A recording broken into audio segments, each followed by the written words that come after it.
Hi friends, പുതിയൊരു വീഡിയോയിലേക്ക് എല്ലാവർക്കും സ്വാഗതം. അങ്ങനെ ശിവൻ പറയാണ്, അലീനനെ കഴക്കൂടത്തുനിന്ന് കൂട്ടിക്കൊണ്ടുവരുന്നതിന് മുമ്പ് ഒരു സംഭവം ഉണ്ടായി, നിനക്ക് ഓർമ്മയുണ്ടോ? അച്ഛനെ കാണാനായിട്ട് ഒരു സ്ത്രീ വന്നത്. അതെനിക്കറിയാം, ബ്രിജിത്ത മമ്മിയല്ലേ അവളുടെ. അത് ബാലേന്ദ്രൻ പറഞ്ഞയച്ചതാ. ബാലേന്ദ്രൻ പറഞ്ഞയക്കാൻ ബാലേന്ദ്രൻ ആ സ്ത്രീനെ പരിചയമില്ലല്ലോ. അത് നിന്റെ അറിവിലും ഞങ്ങളുടെ അറിവിലും. പക്ഷെ അങ്ങനെയല്ല, ബാലേന്ദ്രൻ ആ സ്ത്രീയെ പരിചയമുണ്ട്. ആ സ്ത്രീയാണ് അച്ഛനെ വന്ന് ഭീഷണിപ്പെടുത്തിയത്. അതുകൊണ്ടാണ് ബാലേന്ദ്രൻ പോയി അലീനനെ കൊണ്ടുവന്നത്. മാത്രമല്ല, നമ്മളറിയാതെ അതിനു മുമ്പും ബാലേന്ദ്രൻ അലീനയെ മുമ്പ് പോയി കണ്ടിട്ടുണ്ട് അവിടെ. അതെന്തിന് ബാലേന്ദ്രൻ എന്തിനാ അവളെ പോയി കാണുന്നത്? ബാലേന്ദ്രൻ ഇങ്ങനെ ആ സ്ത്രീനെ അറിയുന്നത്? എന്താണെങ്കിലും ഒന്ന് തെളിച്ച് പറയും ശിവേട്ട. അപ്പം കമല പറയും, വൈജയ് എടി നിന്നെ ചതിക്കായിരുന്നു അവൻ, നീ ചതിക്കപ്പെടുമായിരുന്നു. അപ്പോൾ വൈജ കമലയുടെ അടുത്ത് ചെന്നിട്ട് ചോദിക്കും, കമലയുടെ അടുത്ത് എന്തൊക്കെയാണ് പറയുന്നത്? എടി അലീന ബാലേന്ദ്രൻ്റെ സ്വന്തം മോളാണ് എന്ന് പറയും കേട്ടോ. അപ്പോഴേക്കും വൈജയന്തി ആകെ ഞെട്ടി നിൽക്കുകയാണ്. കമലടുത്തി എന്തെങ്ങനെ ഈ പറയുന്നത് ചോദിക്കുകയാണേ. അപ്പോൾ പറയും, സത്യമാണടി, അവളെ ബാലേന്ദ്രൻ്റെ സ്വന്തം മകളാണ്.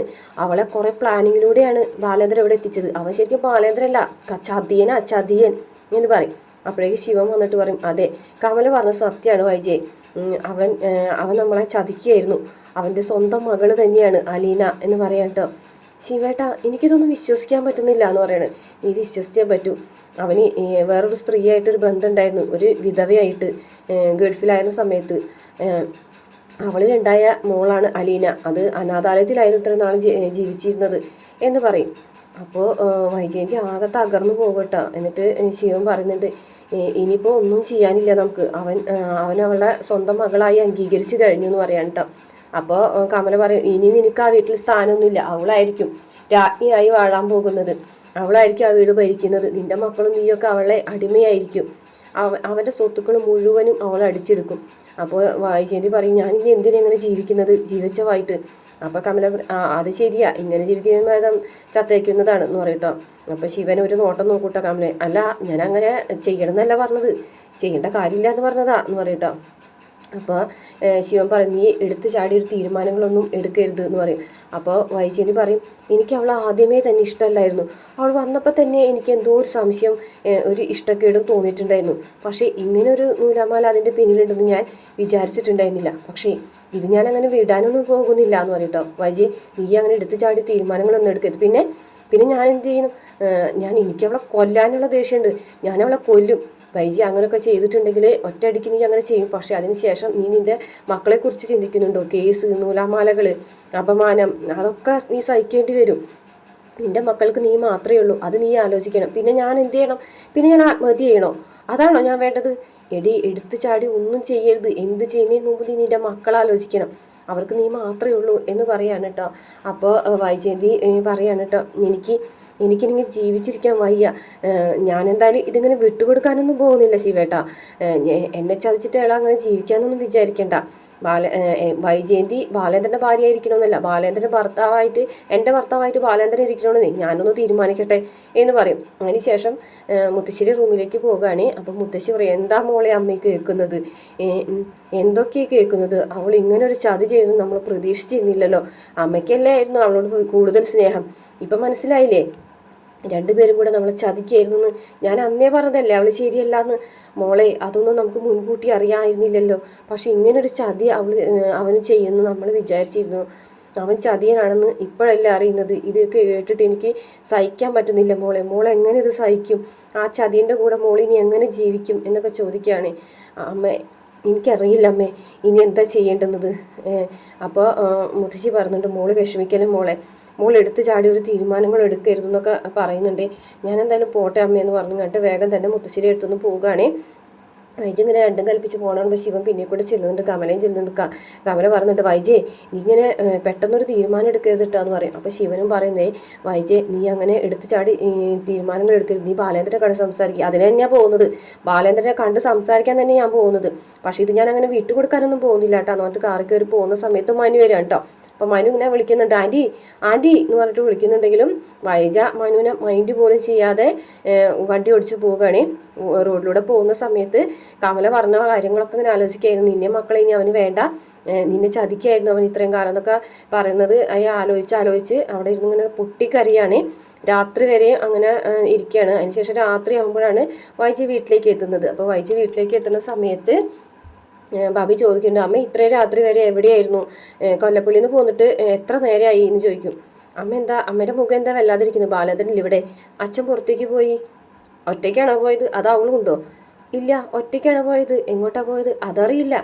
അവളോ റൂമിലുണ്ട് എന്ന് പറയട്ടോ. അമ്മ എന്താ ഇങ്ങനെ വല്ലാതിരിക്കുന്നത്, അമ്മയ്ക്ക് എന്തെങ്കിലും പ്രശ്നമുണ്ടോ എന്ന് ഭാബി ചോദിക്കുന്നതിനൊന്നും മിണ്ടുന്നില്ലേ. നേരെ അലീനയുടെ റൂമിലേക്ക് ചെല്ലുകയാണ്. അലീന വൈജയന്തി കണ്ട വഴിക്ക് എഴുന്നിട്ട് അടുത്തേക്ക് ചെല്ലുന്നുണ്ട്. അപ്പോൾ വൈജയന്തി എടുത്ത് വന്നിട്ട് ചോദിക്കുകയാണ്, നിന്നെ കണ്ടപ്പോൾ തന്നെ എനിക്ക് അറിയായിരുന്നു നീ ആള് ശരിയില്ലാന്ന്. നീയല്ലേ പറഞ്ഞത് നിനക്ക് അച്ഛനില്ല അമ്മയില്ല എന്നൊക്കെ എന്ന് പറയും. അച്ഛനില്ല അമ്മയില്ല എന്നൊന്നും ഞാൻ പറഞ്ഞിട്ടില്ല എന്ന് പറയും കേട്ടോ. നോണ പറയില്ലടി, നിനക്ക് അച്ഛനും അമ്മയില്ല എന്ന് പറയില്ലേ.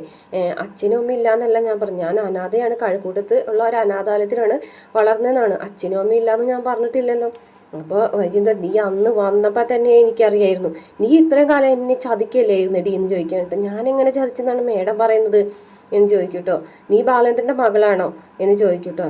അപ്പോൾ അലീന പറയും, ജനിച്ചു എന്നുള്ളൊരു കുറ്റം മാത്രമേ ഞാൻ ചെയ്തിട്ടുള്ളൂ. ഞാനിപ്പോൾ ഒരു വീട്ടിലാണ് ജനിച്ചിരുന്നെങ്കിൽ അവരെന്നെ സ്നേഹിക്കൂലേ. പക്ഷേ ഞാനിപ്പോൾ വളർന്നു വന്നത് ഒരു അനാഥാലയത്തിലാണ്, ഒരു അനാഥയായിട്ടാണ് ഞാൻ ജീവിച്ചത്. ഇതൊന്നും എനിക്ക് അത്ര വലിയ രീതിയിൽ എടുക്കാനായിട്ട് പറ്റുന്നില്ല. നീ ഇപ്പോൾ ബാലേന്ദ്രൻ്റെ മകളായിട്ടല്ലേ ജീവിക്കുന്നത് എന്ന് ചോദിക്കാൻ കേട്ടോ. അപ്പോൾ അലീന ഒന്നും പറയുന്നില്ല. എനിക്ക് കേട്ടിട്ട് തന്നെ ഉറപ്പായിട്ട് പാടില്ലടി ബാലേന്ദ്രൻ വേറെ കല്യാണത്തിന് വേറൊരുത്തിനായിട്ട് എന്ന് പറയട്ടോ. അപ്പോൾ അലീന പറയും, മേഡം കേട്ടാൽ അറപ്പ് തോന്നേണ്ട കാര്യമൊന്നുമില്ല, അത്രയ്ക്ക് അറപ്പൊന്നും വേണ്ട. അത് ഞാൻ മുമ്പേ സൂചിപ്പിച്ചിട്ടുണ്ടല്ലോ. എന്ത് നീ സൂചിപ്പിച്ചിട്ടുണ്ടെന്ന് സ്വയം മനസ്സിലേക്കൊന്ന് തിരിഞ്ഞു നോക്കിയാൽ മതി, അപ്പം അറിയാം ആരെ അറക്കണം എന്നുള്ളത് എന്ന് അലീന പറയും കേട്ടോ. അപ്പോൾ പറയും, എടി നീ ഒരു കാര്യം മനസ്സിലാലോചിച്ച് വെച്ചോ, ഞാനും എൻ്റെ മക്കളും അനുഭവിക്കേണ്ട സ്വത്തുക്കളൊന്നും നിനക്ക് അനുഭവിക്കാൻ തരുന്നു നീ സ്വപ്നത്തിൽ പോലും വിചാരിക്കേണ്ട. എനിക്കൊന്നും വേണ്ട, എനിക്ക് ഒരു സ്വത്തുക്കളും വേണ്ട, ആരുടെ മുതലും വേണ്ട. ഞാൻ അധ്വാനിച്ചിട്ടാണ് ഞാൻ ജീവിക്കുന്നത്. അച്ഛൻ എന്നെ മകളായി അംഗീകരിച്ചെന്ന് പറഞ്ഞിട്ട് ഞാനിവിടെ കാലുമേൽ കാല് കയറ്റി വെച്ച് ടി വിയും കണ്ടിരുന്ന് ജീവിക്കുകയാണോ ചെയ്യുന്നത്? അല്ലല്ലോ. എന്നോട് അച്ഛൻ പറഞ്ഞിട്ടുണ്ട് ഈ വീട്ടിൽ ഒരു ജോലിയും ചെയ്യണ്ടെന്ന്. പക്ഷേ അവനവൻ അധ്വാനിക്കുന്ന നിന്റെ ഫലം കൊണ്ട് അപ്പം തിന്നണമെന്നാണ് ഞാൻ പഠിച്ചിട്ടുള്ളത്. ഞാനിവിടുത്തെ ജോലികൾ മുഴുവൻ ചെയ്തിട്ട് അധ്വാനിച്ച് തന്നെയാണ് ജീവിക്കുന്നത്, അല്ലാണ്ട് ഞാൻ വെറുതെ ഇരുന്നൊന്നും ജീവിക്കുന്നില്ല എന്ന് പറയും. അപ്പോൾ വൈജയന്തി പറയും, നിന്നെ അങ്ങനെ ജീവിക്കാൻ ഞാനായിട്ട് അനുവദിക്കുന്നു തോന്നണ്ടി, ഒന്നില്ലെങ്കിൽ ഞാൻ അല്ലെങ്കിൽ നീ, രണ്ടിൽ ഏതെങ്കിലും ഒരാളെ ഈ ഭൂമിക്ക് മുകളിൽ കാണുള്ളൂ എന്ന് പറഞ്ഞിട്ട് പോകും കേട്ടോ. പിന്നെ കുറേ കഴിയുമ്പോൾ ബാലേന്ദ്രൻ വരികയാണേ. ബാലേന്ദ്രൻ കുറച്ച് വിഷമത്തോട് കൂടിയിട്ടൊക്കെ തന്നെയാണ് കേട്ടോ വരുന്നത്. വരുമ്പോൾ വൈജയനെ കാണുകയാണെ ഒരു മൈൻഡും ചെയ്യാതെ മുകളിലേക്ക് കയറി പോവുകയാണ്. അങ്ങനെ അലീന ഒന്നുങ്ങാണ്ട് വൈജയന്തിനെ നോക്കണം. വൈജയന്തിയാണ് അലീന ശ്രദ്ധിച്ച് നിൽക്കുകയാണ്. അലീന എണ്ണൻ്റെ പതുക്കനെ മുകളിലേക്ക് കയറി പോകും. അച്ഛാ എന്ന് പറഞ്ഞിട്ട് വിളിക്കും കേട്ടോ. അച്ഛൻ എന്താ ഇത്ര നേരം വൈകിയത്, അച്ഛൻ എവിടെയായിരുന്നു എന്ന് ചോദിക്കും. ഞാൻ ജ്വല്ലറിലായിരുന്നു, ഞാൻ വിളിക്കാമെന്ന് വിചാരിച്ചതാണ്, പിന്നെ ബുദ്ധിമുട്ടിക്കണ്ടെന്ന് കരുതിയിട്ടാ. നീ പോയി കിടന്നോ, അച്ഛന് ഭക്ഷണമൊന്നും വേണ്ടേ ചോദിക്കും. അപ്പോൾ എനിക്ക് ഭക്ഷണമൊന്നും വേണ്ട, ഞാൻ പുറത്തുനിന്ന് കഴിച്ചു. അച്ഛനെന്തെങ്കിലും മനസ്സിന് വിഷമമുണ്ടോ എന്ന് ചോദിക്കും. അതല്ലേ ഉള്ളൂ കുറേ നാളുകളായിട്ട് എന്ന് പറയും. വൈജി എപ്പോൾ വന്നു എന്ന് ചോദിക്കും. ഇപ്പോഴേ വന്നുള്ളൂ. നിന്നെ കണ്ടോ? ആ കണ്ടു. എന്താ പറഞ്ഞ്? എന്നോട് ചോദിച്ചു അച്ഛൻ്റെ മകളാണോ എന്ന്. അപ്പോൾ നീ ആണെന്ന് പറഞ്ഞില്ലേ? ആ ഞാൻ പറഞ്ഞു. അപ്പോൾ പറയുന്നുണ്ട്, അത് മേഡം വല്ലാത്ത വിഷമത്തില്ല, എല്ലാവരും കൂടെ അതിനിട്ട് വട്ട് കളിപ്പിക്കുക എന്ന് പറയട്ടോ. ആര് പാവാണെന്ന്? മേഡം നീ എന്നെക്കുറിച്ച് ചിന്തിക്കുന്നുണ്ടോ? ഞാൻ ഏത് രീതിയിലാണ് ജീവിക്കുന്നത് നിനക്ക് ആലോചിക്കുന്നത്. അപ്പോൾ നീ എന്തുകൊണ്ടാണ് അവൾ പാവാണെന്ന് പറഞ്ഞത് എനിക്ക് മനസ്സിലായി. അയ്യോ ഞാൻ അങ്ങനെ ഒരു അർത്ഥത്തിലൊന്നുമല്ല എന്ന് പറയട്ടോ. ഏതർത്ഥത്തിലാണെങ്കിലും അവൾ എന്നോട് ചെയ്ത ചതി, വഞ്ചന, അതൊന്നും ഞാൻ പൊറുക്കുന്നു നീ വിചാരിക്കണ്ട. ഒരിക്കലും എനിക്കതൊന്നും പൊറുക്കാൻ കഴിയില്ല. എന്നാലും അങ്ങോട്ടും ഇങ്ങോട്ടും ഓടാണ്, വെപ്രാളപ്പെട്ട് ഓടി നടക്കാണ് ഓരോരോ കാര്യങ്ങൾ അന്വേഷിക്കാൻ വേണ്ടിയിട്ട്.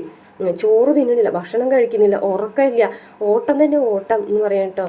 അപ്പോൾ ഓടട്ടെ, ഇപ്പം അനുഭവിക്കുന്നതൊന്നുമല്ല, ഇനി അനുഭവിക്കാനിരിക്കുന്നതേ ഉള്ളൂ അവൾ.